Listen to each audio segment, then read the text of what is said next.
Hi, I'm Paul Skeith, a business lawyer practicing in Austin, Texas.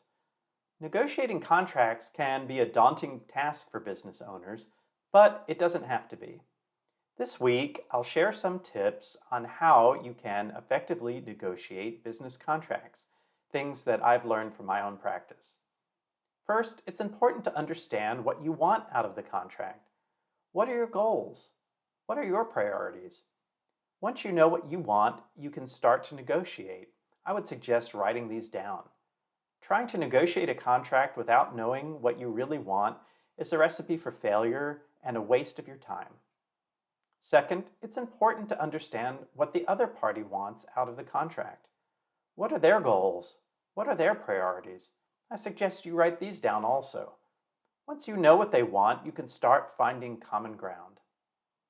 Third, it's important to be prepared. Know your facts and figures and dollar amounts. Know your priorities and what you're willing to compromise on and what you're not.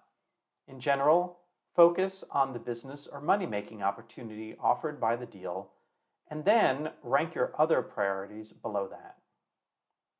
Fourth, it's important to be patient. Negotiations can take time, often longer than we think they should, but it's important to stay focused on your goals and let the negotiation dance play out. Fifth, whenever you can, I always suggest that you draft the first version of the agreement. This way you can set the tone for negotiations and make sure you get what you need.